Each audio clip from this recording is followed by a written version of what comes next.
ആ കിണറ്റിൽ നിന്ന് വെള്ളമൊക്കെ കോരി അങ്ങനെ അൻസ നമ്മുടെ ലീന ചേച്ചിക്ക് വെള്ളമൊക്കെ ഒഴിച്ചു കൊടുക്കും. എങ്ങനെയുണ്ട്? സൂപ്പർ വെള്ളമാണോ? നല്ല തണുപ്പുണ്ട് ഇല്ലേ? അല്ല പിന്നെ കാളവണ്ടി. ഇങ്ങനെ കേരളത്തിലേക്ക് എല്ലാവർക്കും സ്വാഗതം. കേരളത്തിൻ്റെതായിട്ടുള്ള കാർഷിക വിളകളും ഒക്കെ ആയിട്ട് വളരെ സമ്പുഷ്ടമായിട്ടുള്ള കേരളത്തിൻ്റെ അടിപൊളി കാഴ്ചകളാണ് നവോദയ ജിദ്ദ ഇവിടെ ഒരുക്കിയിരിക്കുന്നത്.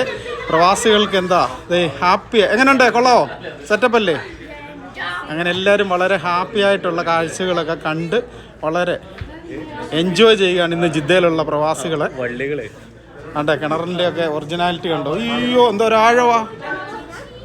അതുപോലെ തന്നെ നമ്മുടെ കാളവണ്ടി, പിന്നല്ലേ നമ്മുടെ ആനവണ്ടിയെ വരെയാണ് ജിദ്ദയിൽ നമ്മൾ എത്തിച്ചിരിക്കുന്നത്. ഇത് കണ്ടോ?